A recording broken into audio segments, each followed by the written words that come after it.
los vasos sanguíneos, provocando lo que es un sangrado, ¿no?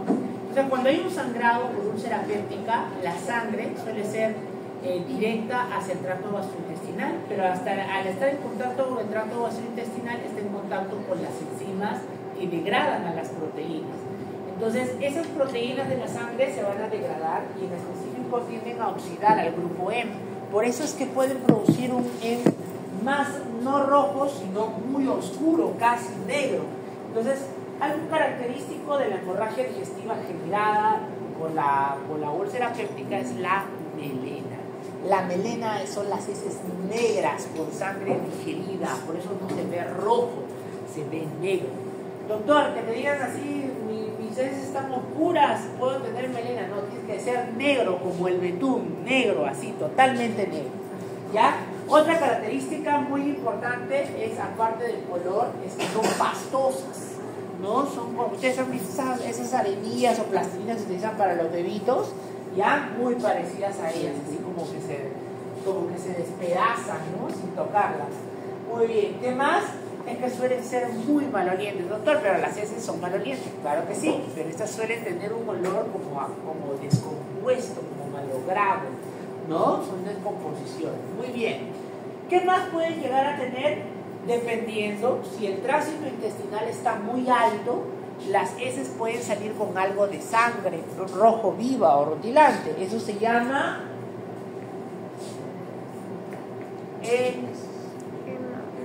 hematoquesia. Cuando las heces aparecen con sangre viva se llama hematoquesia. ¿Ya? ¿Cómo se llama el vómito con sangre? Hematuria. Hematemesis. Ahora, la hematoquesia no es muy frecuente en la úlcera péptica porque tendría que tener yo un tránsito intestinal muy aumentado para que aparezca la sangre viva, ¿no? Generalmente cuando uno encuentra hematoquesia, lo primero que tiene que empezar es una hemorragia digestiva baja, o sea que venga de colon. ¿Ya? Muy bien. Dispepsia, dolor en epigastrio, náusea, que es lo mismo que provoca las vías intestinales.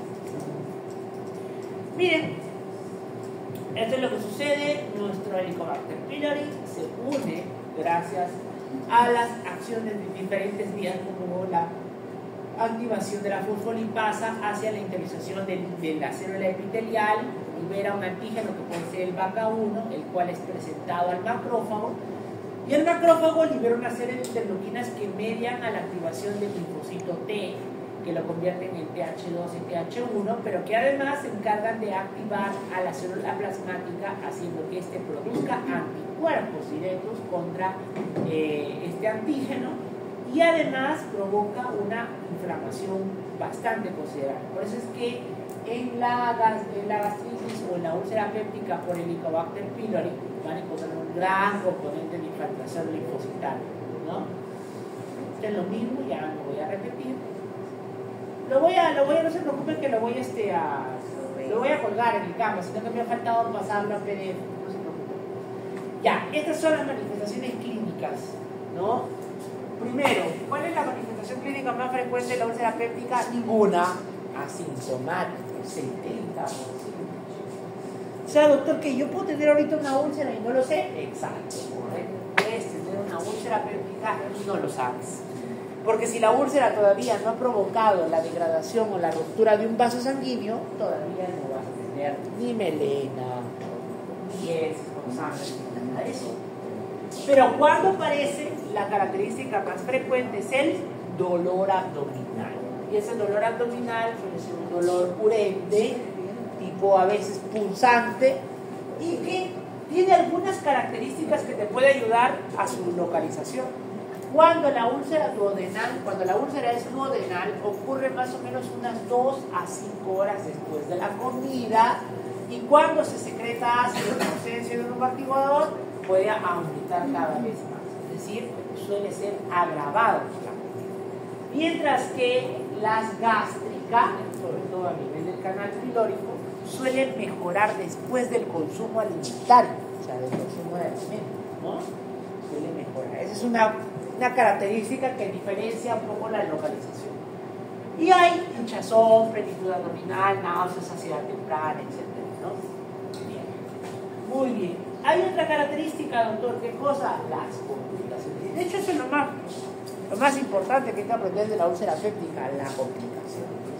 Porque las complicaciones de la úlcera péptica son HOPP, que es hemorragia, obstrucción, penetración y perforación.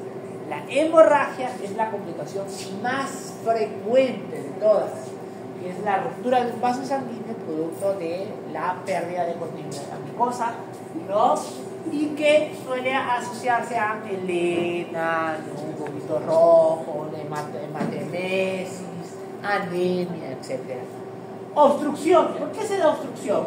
Porque yo te dije que en la úlcera péptica, cuando ya se pierde tejido mucoso, no se repara con fibroblastos. Entonces, si hay una úlcera, ay chicos, me están distrayendo de lo mucho que hablan.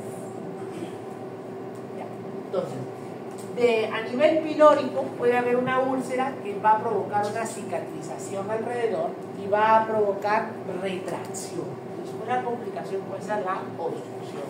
Esto es más raro, afortunadamente, porque tendrías que tener una úlcera alrededor del píloro que comience a cenarse y retraerse formando este monstruo, ¿no? Luego, la penetración y fistulización, que es cuando puede penetrar a través de la pared intestinal. ¿Por qué? Porque el estómago o el duodeno están muy en contacto con las heces intestinales.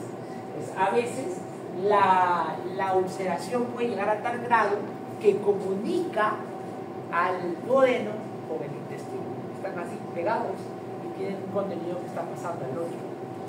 Y el más grave de todos, este es muy, muy grave porque requiere una intervención quirúrgica inmediata, es una emergencia, sobre todo con un abdomen agudo, urgente, quirúrgico, la perforación. ¿Qué es la perforación? Cuando la úlcera pasa más allá de la serosa, es decir, del peritoneo, pero para nuestra mala suerte, la capa donde suele hacerse la perforación suele ser la cara posterior. ¿Qué hay atrás en la cara posterior del estómago? ¿Páncreas? El páncreas y retroperitoneo, que es la zona más frecuente, ¿no? Muy bien. Entonces se dice que hay una forma de pensar los cirujanos de perforación, es la triada clásica que dice dolor abdominal, más taquicardia, más rigidez de abdomen y paciente que tiene antecedente de úlcera péptica o gastritis o ARG, tenemos que descartar perforación. Este paciente tiene que ir a una tomografía urgente, ¿no? Y si la sospecha es muy alta, corte y abrir que hay. El cáncer gástrico, que es, no vamos a tocar mucho porque eso lo van a ver en el seminario, pero es uno de los tumores más frecuentes, ¿no? Los tumores más frecuentes, generalmente en varones, a nivel mundial, es más frecuente, según su frecuencia, ya después del cáncer de mama en el caso de la mujer. Ahora, el cáncer gástrico, fíjense, nosotros entramos en una paradoja que diagnosticamos menos que Estados Unidos, pero se mueren más. Estados Unidos diagnostica mucho más cáncer gástrico, pero se les muere mucho menos. ¿Por qué sucede? Porque nosotros diagnosticamos menos, pero se nos mueren más. Porque diagnostican antes de que se vuelva más complicado. Muy bien, doctora, porque su capacidad de diagnóstico es muy temprana, mientras que el de nosotros es muy tardío. Porque no solemos acudir a consultas preventivas. ¿Ya? Muy bien.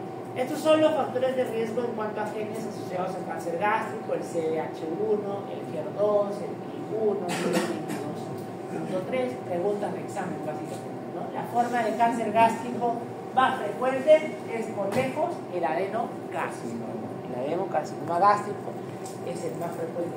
Ahora, para allá, los tipos histológicos ya ustedes lo van a leer. Lo que quiero que me entiendan es la forma de presentación. Miren, el cáncer gástrico es muy semejante a la úlcera péptica y a la gastritis en forma de presentación. O sea, pueden ser asintomáticos, a veces hay dolor recurrente, un poquito de dolor abdominal o a veces nada de síntomas.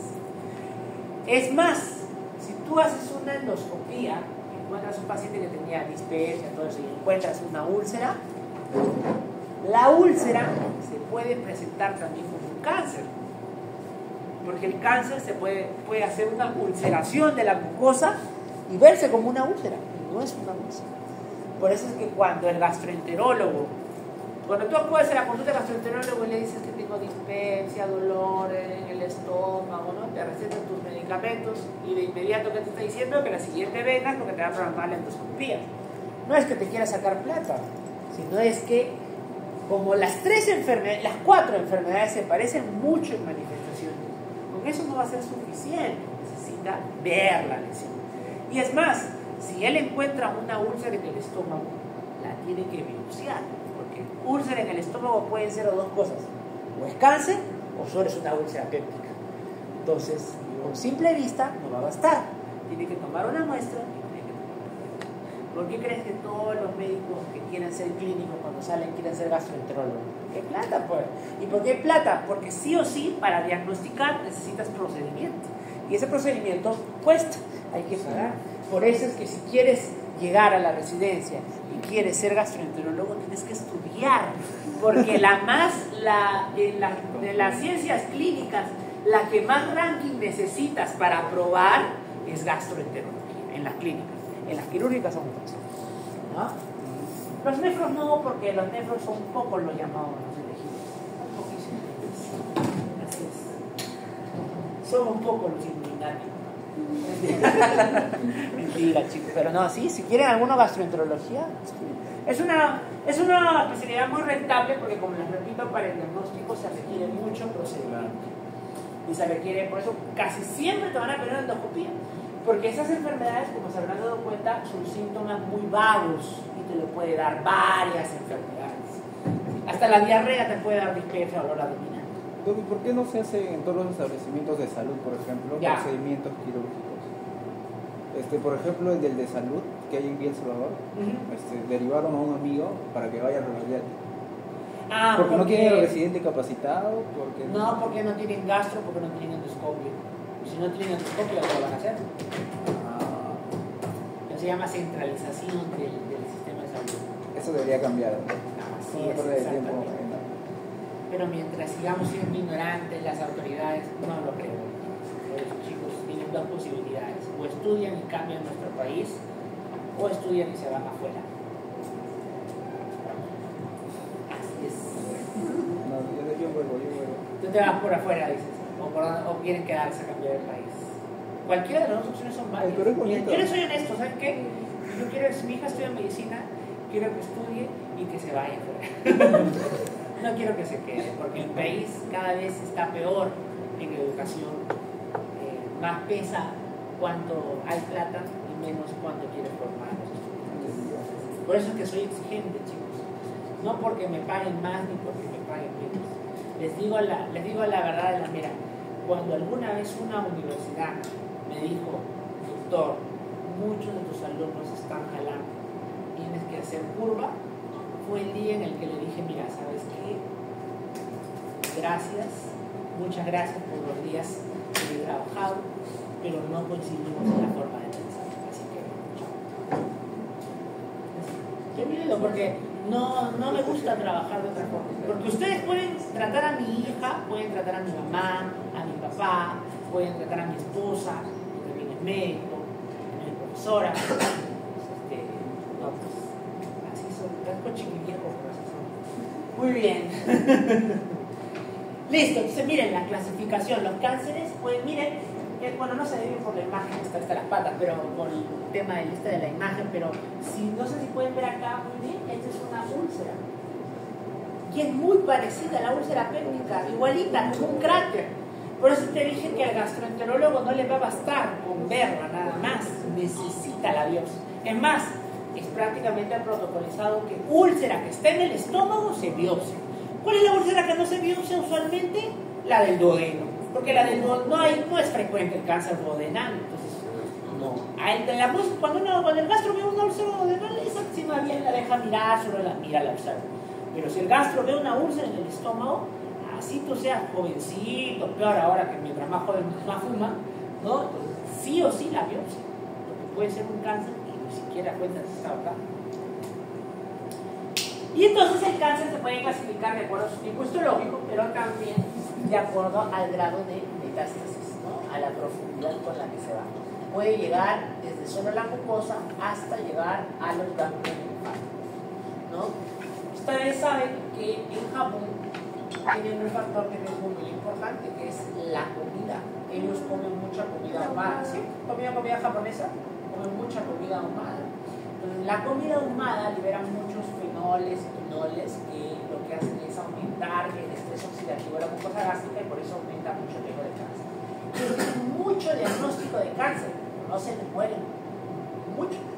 ¿Por qué? Porque tienen su política de hacer estudios preventivos, es bien estricta, no es por si acaso, si tú quieres, tienes que ir, porque al Estado le cuesta más mantenerte con cáncer avanzado a que diagnosticarte y tratarte temprano. Entonces, por eso es que ellos hacen estudios tempranos. Ellos diagnostican lo que es el early cancer. ¿Qué es el early cancer? Cuando el cáncer solo está en la mucosa nada más.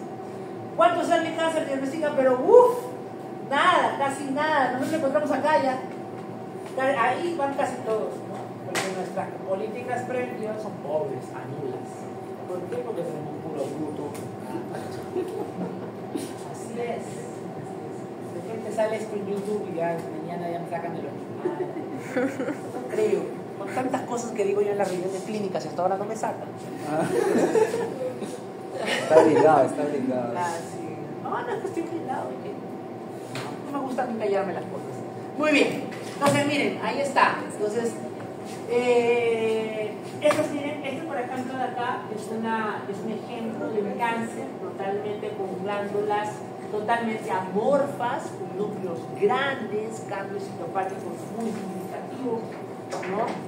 Eso ya es histología, no lo vamos a revisar mucho, ¿no? Miren acá, una organización totalmente desordenada, ¿no? Los síntomas, indigestión severa, pérdida de peso. Ahora, doctor, pero, por ejemplo, hay síntomas que pueden dirigir a cáncer, como por ejemplo pérdida de peso, ¿no? Que baje de peso sin causa alguna, sí, pero cuando hay pérdida de peso inexplicable, es porque probablemente ya está avanzado.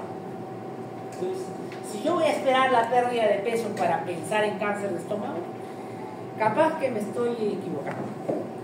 Muy bien, el cáncer de colon, otra enfermedad muy frecuente, ¿no? El 98% de los casos son adenocarcinomas y casi siempre son de sigma recto, ¿no? Estos cánceres son asociados usualmente a 3 tipos de patrones de crecimiento: o en forma de pólipo, o en forma estenosante, porque crece alrededor de todo el tubo y lo va cerrando la luz, y 3 en la forma de úlcera, ¿no? La forma de úlcera. Es por eso, como puede crecer como pólipo, es por eso que cuando te hacen una colonoscopía y encuentran un pólipo, lo mandan a biopsiar, porque puede ser un pólipo benigno, puede ser un cáncer, ¿no? ¿Ven? Son las formas de presentación. Ahí tienen, por ejemplo, la forma en forma de pólipo, que es de la forma infiltrante y ulcerativa, ¿no? Forma infiltrante y ulcerativa. Y puede, miren, invadir ya más allá de las cosas, llegando a comprometer. ¿Dónde suelen hacer metástasis el cáncer de colon? En hígado o pulmón. Ahora, hay variantes que se llaman los cánceres familiares, que son alteraciones genéticas que están en familias, que lo que hacen es predisponer al cáncer, pero específicamente al cáncer polipoideo, es decir, que aparecen muchos pólipos en la mucosa colónica con cambios muy sugestivos de cáncer, ¿no? Están asociados afortunadamente solo a mutaciones restrictas, ¿no? Mutaciones, por ejemplo, de la vía APC, reparación de errores de DNA, no errores de ADN, acá están los genes. Entonces, probablemente se pregunta examen, así que veamos bien este cuadrito, eso siempre lo preguntamos, que son los cánceres genéticos. No son frecuentes y uno ojalá pues no que algún día llegue el momento en el que el sistema de salud podríamos hacer nuestro estudio genético y encuentran esto, y entonces cuando la persona tiene el antecedente de esto, le hacen cada cierto tiempo los estudios de ¿qué? ¿De cosa? En sangre, ¿no? Para ver el gen. No, ¿qué crees? ¿Qué crees? Estuvo para arriba. Eso, colonoscopía, ¿no? Colonoscopía. Porque encuentran un pólipo, lo biopsian, en cáncer, inmediato tratamiento. ¿Qué puede provocar? Diarrea, estreñimiento, hemorragia. A ver, si es más frecuente que esté en colon, recto, sigma, y puede provocar hemorragia porque puede ser ulcerativo, ¿qué dará? ¿Melena o hematoquesia? melena, ¿no? Hematoquesia. Hematoquesia. Melena da, acuérdense, cuando la hemoglobina es digerida, por lo tanto tiene que pasar por todo el tracto gastrointestinal del gato. ¿Ya? Muy bien, hemorragia, estreñimiento. A veces puede dar obstrucción intestinal. Miren, un síntoma es lo de las heces adelgazadas, ¿no? El paciente dice voy al baño y me salen las heces delgaditas, ¿no?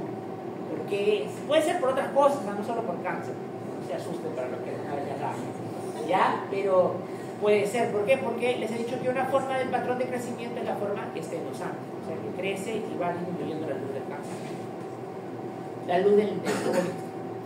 Miren, y así se ve, miren, por ejemplo es una forma polipoidea, ¿no? Un pólipo que en el microscopio, miren esas glándulas ensanchadas, dilatadas, irregulares, ¿no? Son un adenocarcinoma intramucoso, por eso es que es intramucinoso, por eso es que secreta moco. Ya, y para finalizar, las gastroenterocolitis. ¿A qué hora vamos? A las 2, ¿no? 2:30, ¿no? Ya vamos a acabar con esto. Las gastroenteritis, ¿no? O sea, lo que provocan a la diarrea. A ver, miren, aquí lo más importante que tienen que saber es la causa más frecuente. ¿Cuál es la causa más frecuente de gastroenterocolitis? Virus, bacterias y parásitos. De esas tres, ¿cuál es la causa más frecuente? Bacterias. Las bacterias, ¿cierto? Sí. ¡No! Los virus.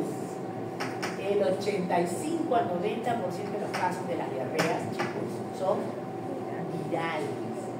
Por eso, ¿qué haces dándole antibiótico a tu familiar, a tu tío, a tu papá cuando le da diarrea? ¿Para qué le das antibiótico, chicos? No le des antibiótico, no estás haciendo nada, placebo mental, nomás le estás dando. ¿Ya? Las bacterias es lo más frecuente. Norovirus, rotavirus. En todos los grupos etarios es el más frecuente. Inmunosuprimido, niño, adulto joven, adulto mayor. En todos los grupos etarios, este es el más frecuente. O sea, no es necesario que hagas un antibiótico. ¿Ya? Porque tu receta sea gorda, no quiere decir que eres mejor médico. Para nada. ¿Ya? Muy bien. Bacterias. Dentro de las bacterias están varias bacterias. Campylobacter jejuni, ¿no? Que suele estar, por ejemplo, en los animales del tipo ¿cómo se dice? A los pollitos, a la gallina, ¿cómo se llama? Me olvidé la palabra. Bueno, todo lo que son pollos, gallina, ¿no? Gallos, etcétera, podemos encontrar Campylobacter jejuni. ¿Ya? ¿Quién más? Salmonella typhi, Salmonella no typhi, ¿no? Que son, la Salmonella typhi, por ejemplo, era muy conocida por estar donde el huevo, ¿no? Por eso es muy frecuente, a veces, ¿qué hacen? Llega el aguardia, llega hambre, y siempre afuera de las puertas del hospital está 2 o 3 puestos con sus jodocas y la tía vendiendo con su paprika y su mayonesa amarillenta verdosa. Y ahí tienes la sal. Entonces a las 3 de la mañana está con diarrea, salmonela. La Shigella y la Yersinia, que son bacterias que suelen producir una diarrea específica que es un poco con sangre, se le llama disentería. Por ejemplo, si tú tienes un paciente que tiene diarrea con moco con sangre, ahí sí pues no te vas a poner a pensar que es un virus, vas a pensar que es tienes que descartar una de las dos. Entonces ahí sí le das antibiótico con justificación. Muy bien, estafilococo que es muy raro, vibrio coleral, que provoca la cólera. Y los parásitos provocan más diarreas crónicas, porque son diarreas, en cantidad son poquitas, de hecho, el volumen no es casi nada. Es más que todo te dice, doctor, voy al baño y cuando voy al baño hago como que triturado, veo alimento que no ha sido absorbido, por ejemplo, a veces veo por ahí nadando ¿cómo se llama? Las hojitas. Las hojitas de la sopa, el apio, no sé, porque quieras ahí está dando ahí, ¿no? ¿Por qué? Es porque no se absorben bien. Es que los parásitos suelen provocar diarrea, pero por mala absorción. Una de ellas es esta señora que está acá, Giardia lamblia. Giardia lamblia se pega así como un chupón, y no uno, sino varios, por toda la mucosa intestinal. Entonces, hacen una mala absorción. Entonces, tienen ¿Cuándo lo van a ver? Cuando vean al cerebro. Vayan al cerebro a ver los niños, es muy frecuente, ¿no? Generalmente se debe a contaminación mano-boca. Una vez fui yo, estaba dando la posta a un médico cirugista con ese de la universidad, vino y digo, sí, acá los niños se joden este periodo de diarrea, que nadie sabe lavarse las manos, no es posible. Y decía, oye compadre, ¿sabes cuántos de los niños de acá tienen agua potable? No, pero todos deben tener pues un cañito, ¿no? Oye, no, piensa, chico, piensa. Ellos agarran, sacan su agua del río para lavarse y para bañarse. ¿Cómo le vas a pedir tú a una persona que no sufra de parásitos si el Estado no le pone agua potable a una persona? Todo para hablar siempre hay que pensar. Las neuronas son un músculo muy bonito cuando se utilizan. No solamente lanzar, no va a haber borrea, nada. Sí, chicos, ¿no? Para que no hablen piedras. Después salen al mundo y hablan piedras. Piedras. Muy bien. Muy bien tirado. Muy bien. Estas son las bacterias. Miren, la E. coli, hay una E. coli que se llama E. coli toxigénica, ¿no?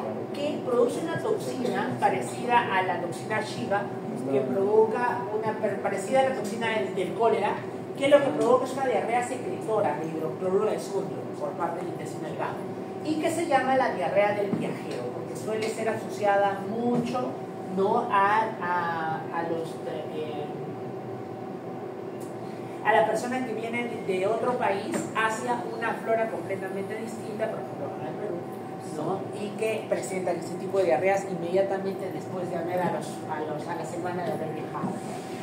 Vibrio cholerae, que provocó una gran epidemia, una gran cantidad de muertes, ahora, hace mucho tiempo. La diarrea, ¿no? La criptosporidia y ciclospora, que provocan diarrea, pero esto es más una diarrea del inmunosuprimido, paciente con VIH, paciente con quimioterapia, ¿no? Muy raro. Bien, ¿no? Listo, parásitos, bacterias, campylobacter, salmonella. Acá están varias características de cada uno para que lo lean. Lo que provoca pues, es un dolor abdominal, diarrea. La diarrea, miren chicos, diarrea no es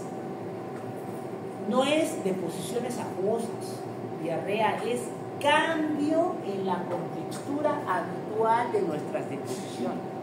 Por ejemplo, una persona que va 2 veces al baño, normal, lo frecuente, pero en cada deposición nota que son semilíquidas o con moco, pese a que no hay un gran volumen, no deja de ser diarrea, es diarrea. Igual que es diarrea una persona que va 10 veces al baño, sigue siendo lo mismo.